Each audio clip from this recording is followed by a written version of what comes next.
8 de noviembre de 1943, 11:47 de la noche.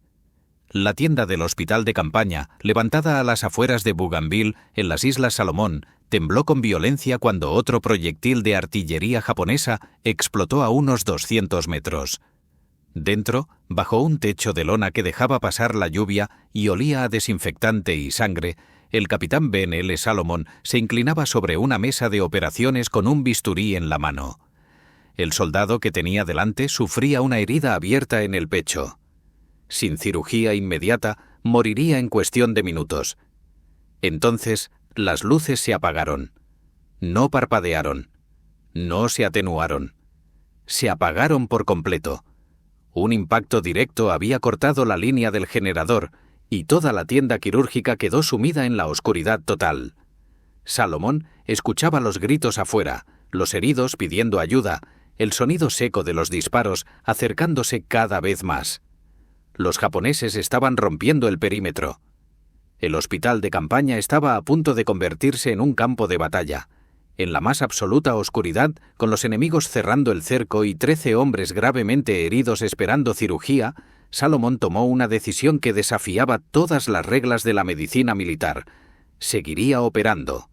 Sin luz, sin energía, sin posibilidad de evacuar. Trabajaría con el tacto, con la memoria, con pura fuerza de voluntad. Y cuando el enemigo finalmente irrumpiera, haría algo que nadie esperaba de un dentista convertido en cirujano. Esta es la historia del hombre que se negó a abandonar a sus pacientes, incluso cuando eso le costó todo.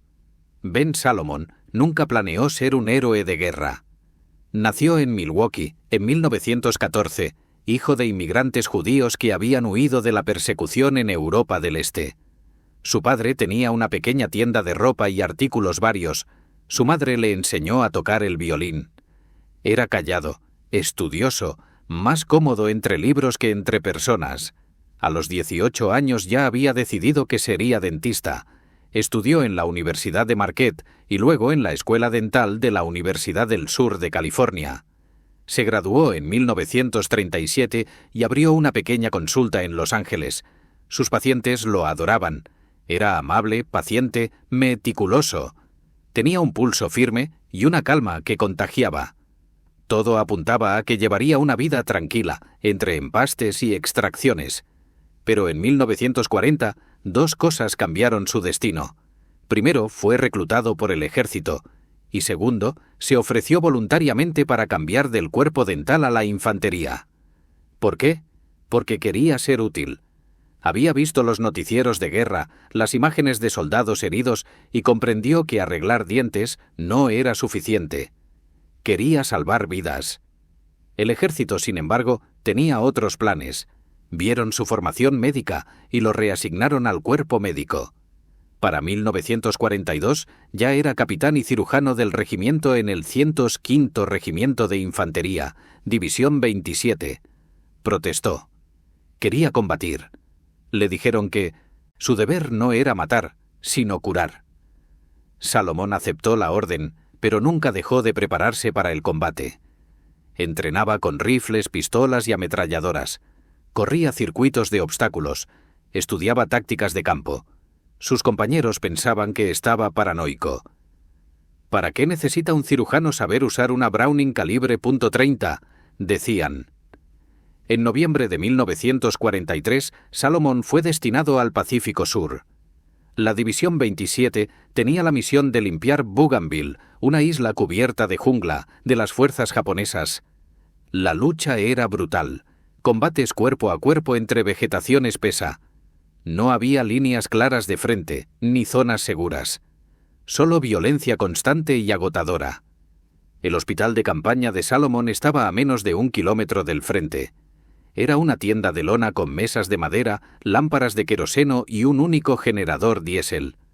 Las condiciones eran primitivas. Los instrumentos se esterilizaban en agua hirviendo. Las transfusiones de sangre se hacían manualmente. La anestesia se racionaba. Salomón trabajaba turnos de 20 horas, operando a hombres con heridas de metralla, disparos y quemaduras. Nunca se quejaba. Nunca dudaba. Solo trabajaba. Y en la noche del 8 de noviembre, cuando los japoneses lanzaron un contraataque sorpresa, ese trabajo se transformó en algo completamente distinto. El ataque llegó sin previo aviso. A las 10:30 de la noche, las fuerzas japonesas golpearon el perímetro estadounidense con morteros, ametralladoras y cargas de infantería. El objetivo era simple: romper las defensas, matar a cuantos estadounidenses pudieran y recuperar el aeródromo que la División 27 acababa de capturar.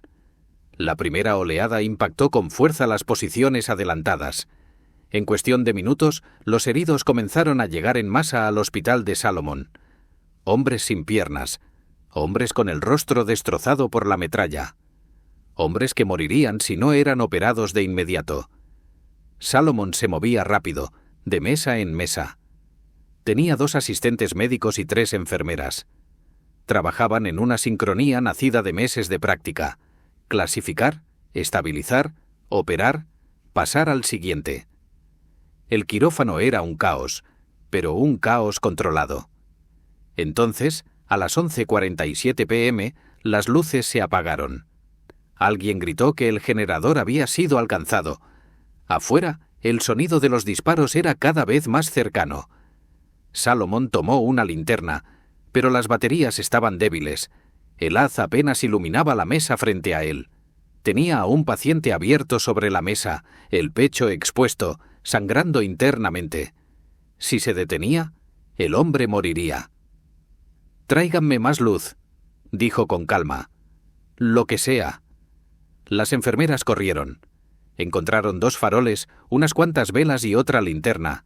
No era suficiente. La zona de operación seguía casi a oscuras. Salomón tomó una decisión.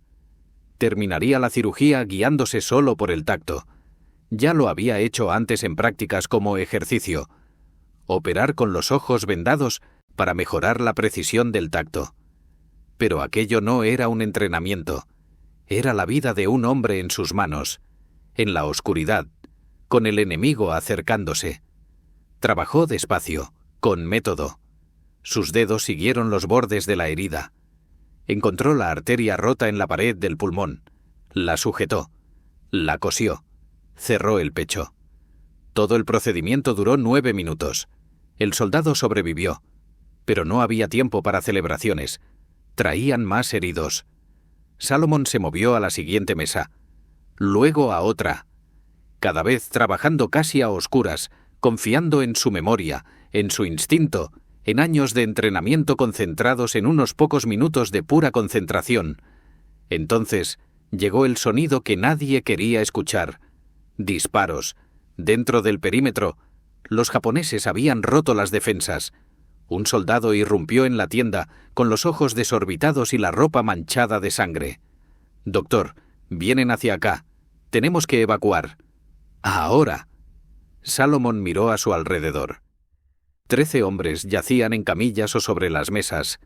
Algunos acababan de salir de cirugía. Otros esperaban su turno.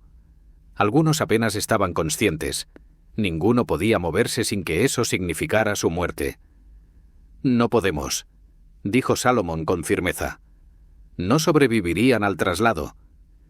«Entonces déjelos», insistió el soldado. «Tenemos que irnos». Salomón negó con la cabeza. «Vete tú. Yo me quedo». Las enfermeras protestaron. Los asistentes médicos se negaban a abandonarlo. Pero Salomón fue tajante. Les dio la orden de evacuar a los heridos que pudieran caminar, de llevar a los demás a un lugar seguro. Él se quedaría con los que no podían moverse. Una de las enfermeras, la teniente Grace Morrison, lo tomó del brazo. «Capitán, morirá aquí». Salomón la miró. Su rostro estaba sereno, casi en paz. «Tal vez», dijo, «pero ellos seguro morirán si me voy». Morrison dudó, pero finalmente asintió. Ella y los demás reunieron a los heridos que podían moverse y desaparecieron en la jungla. Salomón volvió con sus pacientes. Los japoneses ya estaban muy cerca. Podía escuchar sus voces, un idioma que no entendía, y ver los haces de luz de sus linternas cortando la oscuridad fuera de la tienda. Se movió con rapidez, revisó sueros, ajustó vendajes, susurró palabras de aliento a hombres demasiado débiles para responder. Entonces, un soldado japonés atravesó la entrada de la tienda. Levantó su fusil. Salomón no dudó. Sacó su pistola y disparó. El enemigo cayó. 2 más entraron. Salomón también los abatió. Luego arrastró los cuerpos fuera de la tienda, sin querer que sus pacientes vieran aquello. Y volvió al trabajo. Durante los siguientes 20 minutos, Salomón alternó entre operar y disparar contra los soldados japoneses que intentaban irrumpir en el hospital. Era surrealista, absurdo, imposible. Pero estaba ocurriendo. Terminó de operar a 2 hombres más. Estabilizó a un tercero. Entonces escuchó el peor sonido de todos, el metálico clic de una ametralladora siendo montada justo afuera de la tienda. Salomón supo lo que eso significaba. Iban a rociar la tienda con balas, a matar a todos los que estuvieran dentro. Tenía solo segundos para decidir. Podía rendirse, podía intentar escapar, o podía hacer algo que les diera a sus pacientes unos minutos más, tal vez lo suficientes para que llegaran refuerzos estadounidenses. Salomón fue hasta la entrada de la tienda. Tomó una ametralladora Browning calibre .30 que un artillero herido había dejado atrás, la montó frente a la abertura apuntando hacia afuera, y abrió fuego. Lo que ocurrió después se reconstruyó a partir del testimonio de los soldados que recuperaron la posición a la mañana siguiente, de informes japoneses capturados más tarde y de las pruebas físicas halladas en el lugar. Ben Salomón mantuvo esa posición por más de 1 hora. Disparó la ametralladora en ráfagas controladas, apuntando a los soldados enemigos que avanzaban. Cambiaba el cañón cuando se recalentaba. Recargaba cuando la munición se agotaba. Y cuando los japoneses se acercaban demasiado, usaba su fusil. Los enemigos lanzaron granadas. Salomón las devolvió. Intentaron rodearlo. Él reposicionó el arma. Cargaron. Él los derribó. Detrás de él, dentro de la tienda, 13 hombres yacían inmóviles, incapaces de pelear, solo escuchando el estruendo de los disparos y rezando. Salomón fue alcanzado varias veces. Las balas le dieron en el brazo, en la pierna, en el torso. Siguió disparando. Lo hirieron otra vez. Ajustó su postura y continuó. Los registros médicos posteriores mostrarían que sufrió 76 heridas, de bala, de bayoneta, de metralla. Y aún así, mantuvo su posición. Cuando las fuerzas estadounidenses contraatacaron al amanecer y retomaron el lugar, encontraron a Salomón desplomado sobre la ametralladora. Muerto. A su alrededor yacían los cuerpos de 98 soldados japoneses, todos abatidos por el mismo hombre. Un dentista de Milwaukee que nunca había querido pelear, pero que lo dio todo para proteger a quienes no podían defenderse. Dentro de la tienda los 13 pacientes seguían vivos. Las acciones de Ben Salomón aquella noche fueron presenciadas por sobrevivientes, documentadas en los informes posteriores al combate y recomendadas para la medalla de honor por su comandante. Pero la recomendación fue rechazada. ¿Por qué? Porque Salomón era un oficial médico, y según las convenciones de Ginebra, el personal médico era considerado no combatiente. No se suponía que debieran pelear.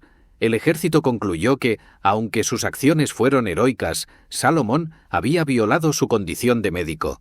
Había tomado las armas, había matado enemigos. Sin importar las circunstancias, eso lo descalificaba del más alto reconocimiento militar del país. Durante décadas, el caso quedó cerrado. La familia de Salomón recibió sus pertenencias personales. Su historia se mencionaba en los archivos de su unidad, pero oficialmente solo era otra víctima más de la Guerra del Pacífico. Hasta que en los años 90, un historiador militar llamado Dr. Robert West empezó a investigar el caso. Localizó a los sobrevivientes del 105º Regimiento de Infantería, revisó los informes de batalla japoneses, analizó las pruebas físicas del campo de batalla y descubrió algo que el ejército había pasado por alto. Según las convenciones de Ginebra, el personal médico sí podía usar armas para defender a sus pacientes. Salomón no había violado su condición de no combatiente, la había honrado.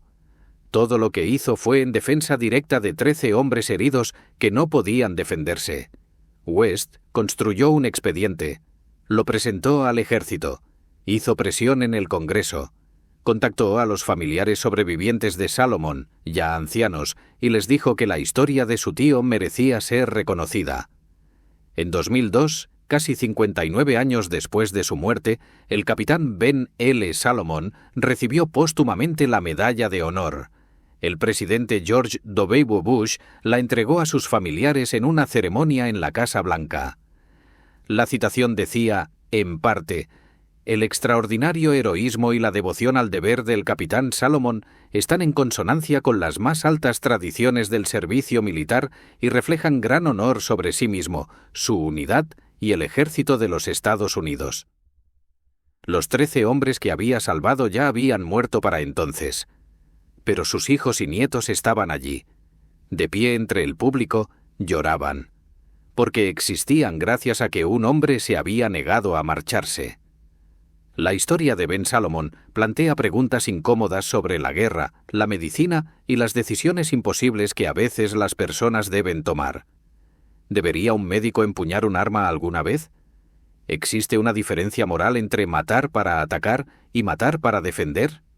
¿Y qué significa realmente cumplir el principio de no hacer daño en un lugar donde el daño está por todas partes? Salomon no tuvo tiempo de filosofar. Tenía 13 pacientes y solo unos segundos para decidir. Eligió protegerlos y, al hacerlo, se convirtió en algo que el ejército no sabía cómo clasificar, un sanador que mató para salvar vidas. Su historia también pone en evidencia las contribuciones, muchas veces ignoradas, del personal médico en combate. Mientras los infantes y pilotos suelen acaparar la atención, los médicos, cirujanos y enfermeras son quienes sostienen la delgada línea entre la vida y la muerte. Trabajan en las peores condiciones imaginables. Ven el costo humano de la guerra con más claridad que nadie, y lo hacen sin armas, sin blindaje, muchas veces sin reconocimiento alguno. Pero el caso de Salomon fue distinto. Cruzó una línea que otros no habían cruzado. Y durante casi 6 décadas, el ejército lo castigó por ello, negándole el honor que merecía. Cuando por fin llegó el reconocimiento, no fue solo para él. Fue también un acto de justicia, moral. Una admisión de que a veces las reglas no bastan. Que hay circunstancias que exigen acciones que no encajan del todo en los manuales ni en las leyes, y que, en ocasiones, la verdadera medida de una persona no está en si cumplió las reglas, sino en si hizo lo correcto. Hoy, el nombre de Ben Salomon aparece en los manuales médicos militares. Su historia se enseña en West Point y en los hospitales de campaña del ejército. Pero fuera de los círculos militares, sigue siendo en gran parte desconocido. No hay películas taquilleras sobre él, ni biografías superventas. Solo un legado silencioso, mantenido vivo por quienes comprenden lo que hizo. Tal vez eso sea lo justo. Salomon nunca buscó la gloria. Solo quería ser útil. Y al final, fue más que útil. Fue indispensable. En el momento más oscuro imaginable, cuando todo instinto le decía que corriera, se quedó. No porque no tuviera miedo. La autopsia reveló que sus manos temblaban cuando murió, sino porque 13 hombres lo necesitaban. Y eso fue suficiente. Su historia nos recuerda que el coraje no es la ausencia del miedo, sino la decisión de actuar a pesar de él. Que el deber no consiste en obedecer ciegamente las órdenes, sino en comprender el principio que las inspira. Y que, a veces, las batallas más importantes no se libran por territorio ni por victoria, sino por las vidas de las personas que tienes justo delante. Las luces se apagaron en aquel hospital de campaña el 8 de noviembre de 1943. Pero Ben Salomon siguió trabajando, en la oscuridad, bajo fuego enemigo, solo. Y gracias a eso, 13 hombres vivieron para ver otro día. 13 hombres que regresaron a casa, que formaron familias, que vivieron vidas plenas. Todo porque un dentista de Milwaukee se negó a abandonarlos.